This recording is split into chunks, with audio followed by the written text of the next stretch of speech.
भय भूख भ्रष्टाचार के मुद्दे से इतर विकास के द्वार खोलने की जब बात आती है, तो ऐसे में जनप्रतिनिधि हमेशा हल्के महसूस नजर आते हैं। आम जनमानस में विरोधाभास होता है, गुस्सा होता है, आक्रोश होता है, और वो अपेक्षाएं मृत नजर आती है जो सरकार एवं सरकारी तंत्र के साथ विशेषकर जो रहनुमा बनते हैं वोट पाकर उन नुमाइंदों से हमेशा कहीं ना कहीं एक उदासीनता नजर आती है और लापरवाही का पर्याय बनते हैं। लेकिन इन सब से अलग यदि मेदिनीनगर नगर निगम क्षेत्र की बात करें तो एक जोन, जोन नंबर कितना था, 2 नंबर जोन का एक वार्ड है, वार्ड नंबर 7। चर्चा आम है कि इस क्षेत्र में वार्ड नंबर 7 की जनता ये स्पष्ट तौर पे कहती है कि यहाँ पर काम बाकी नहीं है। स्वच्छता जो मूल वार्ड की यानी कि नगरीय सुविधा की जो बातें होती हैं उसमें वार्ड नंबर 7 स्वच्छता की मिसाल पेश करता नजर आया है।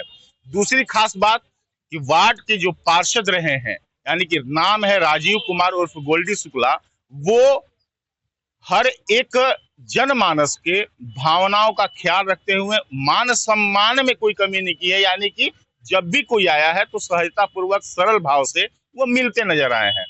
ऐसे में अब सवाल इनके पास तो कुछ बचता नहीं है गोल्डी जी, लेकिन एक सवाल बच जाता है कि जब सब काम हो ही गया तो आगे क्या कीजिएगा।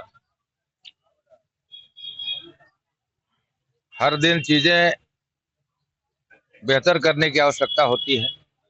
हमने कहीं से शुरुआत किया है और उस शुरुआत को और बेहतर तरीके से उसके अंजाम तक पहुंचाने के लिए अगले कार्यकाल में हम भरपूर प्रयास रखेंगे। ये आपने खुद कहा कि अब हमारे वार्ड के सभी जो जनता जनार्दन है वो हमसे संतुष्ट है मेरे कार्यकाल से और मेरे कार्यों से। तो हमने प्रयास किया कि सभी का साथ और सभी का सहयोग लेकर के अपने वार्ड में जो भी बुनियादी आवश्यकताएं थी, सड़क, नाली, बिजली, जो भी आवश्यकताएं बुनियादी आवश्यकता होती है वो सब हम अपने वार्ड के क्षेत्रों को उपलब्ध कराए।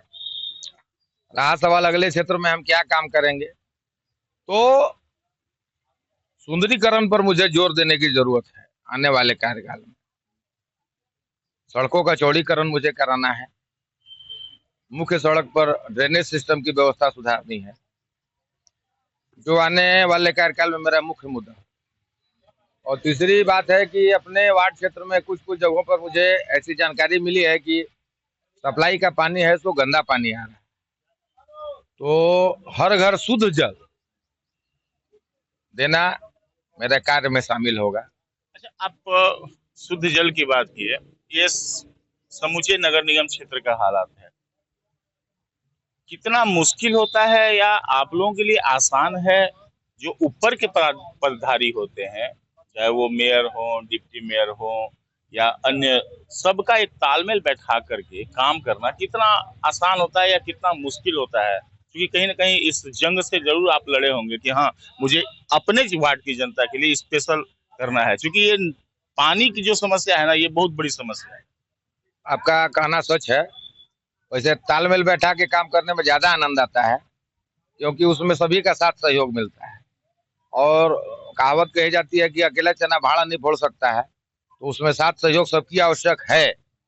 लेकिन बावजूद इसके कुछ ऐसे जनप्रतिनिधि रहे हैं हम लोग के कार्यकाल में या हमारे सहयोग के रूप में, जो अपने क्षेत्र को अच्छे तरह से समझे हैं कि वहाँ आवश्यकता किस चीज की मुझे अधिक, उन सब चीजों पर हम लोगों ने अधिक फोकस किया है। क्योंकि हम लोग पहले पंचायत में थे तो पूरी तरह से निगम के ढांचे में इसको ढालने में थोड़ा समय लगेगा, लेकिन हमने शुरुआत अच्छे तरीके से की है, मजबूती तरीके से की है। और आने वाले कार्यकाल में जो अभी मेरे वार्ड का स्थिति है उससे बहुत बेहतर स्थिति आने वाले कार्यकाल में हम इसे अपने वार्ड का करके देंगे। साथ समर्थन तो बड़े बड़े अधिकारियों को होना आवश्यक होता ही है। लेकिन तो सवाल तो फिर बन जाता है ना कि जब बहुत अच्छा काम कर ही दिए फिर भी विरोधी तो खड़ा हो ही न गए। देखिए, ये राजनीतिक विरोधी होना एक अलग विषय है, राजनीतिक विरोधी जो है हमारे, ऐसा नहीं है। उनसे भी अगर कभी आप फ्रेंडली, अगर आप उनसे सलाह पूछेंगे कि अगर मान लीजिए आपको किसी में से किसी को चुनना हो तो मेरा ही नाम लेंगे। तो ऐसा हमारे जो विपक्षी हैं वो राजनीतिक विरोधी हैं, हालांकि हमारे मित्रवत संबंध रहे हैं उनसे, तो उनको हम विरोधी उस दृष्टिकोण से नहीं कह सकते, वो मेरे राजनीतिक विरोधी हो सकते हैं, क्योंकि इसमें तो विचारधारा की लड़ाई है। वो अपने विचारधारा से राजनीतिक जीवन में है, मैं अपने विचारधारा से हूँ। मेरा विचारधारा सिर्फ एक ही है, सबका साथ सबका विकास, सबके साथ हम लेकर के और अपने क्षेत्र का विकास करना ही अच्छा, मेरा ये मोटो है। क्यों नहीं होता है? क्योंकि आपसे बात करने में मुझे अच्छा लग रहा है, एक सकारात्मक ऊर्जा मिल रही है कि आखिरकार जब कोई काम कर रहा है तो उसको सहयोग करना चाहिए, उसका विरोध नहीं करना चाहिए, उसके विरोध में नहीं खड़ा होना चाहिए। देखिए, अपने अपने लोगों का अलग अलग दृष्टिकोण होता है। मान लीजिए उनके दृष्टि में हो सकता है कि हमारा कोई चीज उनको नहीं पसंद हो या नागवार गुजर रहा हो, इसलिए वो हमारे राजनीतिक विरोधी रहे हैं या हैं भी, तो हम फिर भी उनका सम्मान करते हैं। मुझे उनसे कोई जातिगत बैर नहीं है। जातिगत बैर होता भी नहीं है, लेकिन जाति भारतीय राजनीति का एक ऐसा फैक्टर है जो जिसको लेकर के ही लोग चलते हैं। पहले तोड़ जोड़ रुझान देखते हैं कि कितनी संख्या हमारी जाति का है, कितना वोट प्रतिशत हमें मिल पाएगा, और अगर कहीं जाति की लड़ाई नहीं है तो वो खेमाबाजी होती है और सिर्फ चाहत होती है कि कैसे जनता के उन रुपयों का बंदर बांट कर सके जिसकी आवश्यकता होती है। लेकिन अब गोल्डी शुक्ला ने जो किया है, सीट वार्ड नंबर 7 महिला आरक्षित है, ऐसे में इन्होंने अपनी धर्म पत्नी को उतारा है। तो एक सवाल और बन जाता है कि जब पत्नी का जब महिला सीट हो गया तो आपको छोड़ देना चाहिए था सीट। ये क्यों जरूरी है कि आप अपनी पत्नी को उतार रहे, अपनी बेटी को उतार दो, अपनी माँ को उतार दो? ये मैं ये परंपरा देख रहा हूँ। देखिए, ये परंपरा को हम लोग निर्वहन मजबूरी वश कर रहे हैं। सच बात है कि मान लीजिए सरकार या संविधान अब महिलाओं को आगे बढ़ाने के दृष्टिकोण से इन लोगों को आरक्षण दे रही है, तो उसका सम्मान हम लोग को भी करना चाहिए। वही सम्मान हम लोग कर रहे हैं। वार्ड की जनता का था कि भाई आप अच्छा किए हैं, तो आपके ठीक है कि आप स्वयं नहीं कर पाएंगे, लेकिन आप अपने मार्फत अपने जो आपके परिवार के सदस्य हैं उनसे तो आप बेहतर तरीके से काम कर पाएंगे। तो अब मान लीजिए ये संविधान का मजबूरी है कि मान लीजिए महिलाओं को जो स्थान मिला है वो तो देना ही होगा।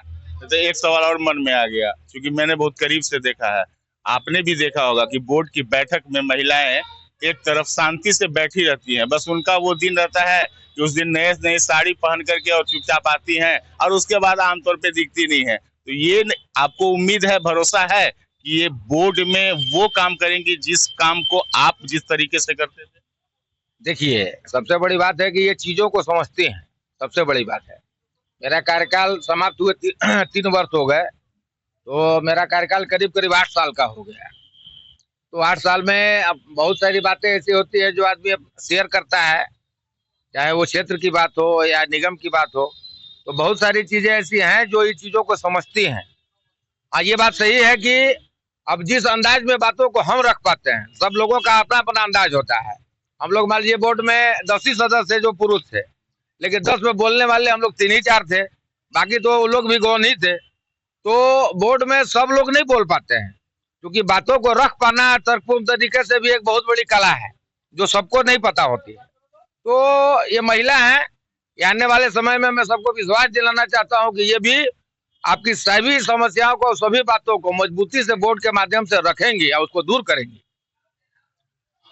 लाजिमी है, क्योंकि कह सकते हैं कि राजनीतिक विरासत है पुरानी।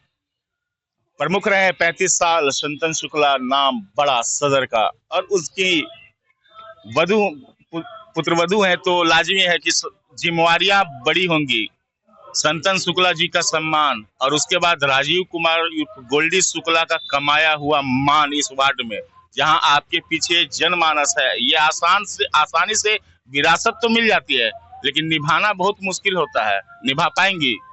निभाने की पूरी कोशिश करूंगी। जो भी मान सम्मान और जो भी मेरे पिता समान ससुर और मेरे पति देव को मिला है, उसको पूरी तरह से निभाने का कोशिश करूंगी। लगता है कि जो आप घूम रही थी, आप महिला हैं, महिलाओं के लिए क्या खास करने की जरूरत है? क्योंकि जो व्यवस्थाएं हैं, साफ सफाई, नली गली और आगे बढ़ेगा निरंतर, ये गोल्डी जी संभाल लेंगे। आपको क्या लगता है कि महिलाओं के लिए क्या खास करने की जरूरत है यहाँ? महिलाओं का सुरक्षा और उनके मान सम्मान की रक्षा करना और उनको आत्मस्वावलंबी बनाना। कि चर्चा होती है कि महिलाएं जो बनती हैं वो घर में रहती हैं, घर से बाहर नहीं निकलती हैं, बाकी काम पुरुष करते हैं। तो क्या महिलाएं यदि आएंगी तो रीता शुक्ला खुद से अपने आप को प्रेजेंट करेंगी और उनसे बातें करेंगी, उनकी समस्याओं का समाधान करेंगी? जी हाँ, खुद से उनसे मिलूंगी और उनकी समस्याओं को सुनूंगी और दूर करने का भी प्रयास करूंगी। मैंने देखा है इनको डोर टू डोर घूमते हुए, हमेशा मोहल्ले में घूमते हैं, नजर आते हैं, मिलते हैं। आप भी घूमते रहेंगी?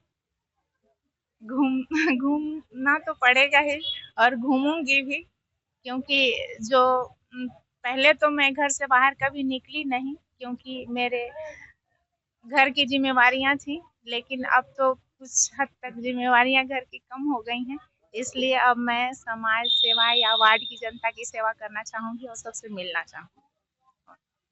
क्या कमी नजर आया गोल्डी शुक्ला के कार्यकाल में जो पूरा करना है रीता शुक्ला को? कमी तो मुझे कुछ नहीं मिला और वार्ड की जो भी जनता से मिली हूँ अभी तक, उन लोगों का तो कहना रहा है कि मतलब किसी से मिलना हो या किसी का काम करना हो, सब अच्छे ढंग से किए हैं। तो अच्छा, एक बात बताइए, साफ सफाई का जो बात होता है, डस्टबिन आमतौर पर रखा मिलता है, लेकिन उसका उपयोग नहीं हो पाता है, लोग इधर उधर फेंक दे कर चले जाते हैं। उसको प्रॉपर कैसे करें, कैसे जनता को कैसे जागरूक करेंगी आप मिल करके? मिल करके उन्हें बताना पड़ेगा कि अब सब जो डस्टबिन में कूड़ा डालें, ताकि सफाई अगर ऐसे करते रहे तो सफाई कर पाना मोहल्ले का या वार्ड का संभव नहीं है। इसलिए हर कोई अपने स्तर से कोशिश करे कि डस्टबिन में ही कूड़ा डाला जाए। भरोसा है कि जीत जाएंगी कि कहीं डर है थोड़ा बहुत? डर तो है, लेकिन मेरे पति द्वारा जो भी कार्य किए गए हैं उससे तो मुझे पूरी उम्मीद है कि मैं जीत जाऊंगी। बोर्ड में बैठेंगी ना? लड़ना पड़ेगा तो लड़ेंगी ना? लड़ेंगी। बोर्ड में बैठेंगी, लड़ना पड़ेगा तो लड़ेंगी। लेकिन कमोबेश सकारात्मक पहलू इस रूप में कि जब कार्य होते हैं तो उन कार्यों को आगे बढ़ाना आसान होता है। एक अपना सिस्टम जब तैयार होता है और ऐसे अनुभवों को जरूर लोगों को समर्थन भी देना चाहिए और इनका स्वागत भी करना चाहिए, क्योंकि उनका विरोध होना चाहिए जो दिखते नहीं और जो जनता से कोई सरोकार नहीं रखते हैं।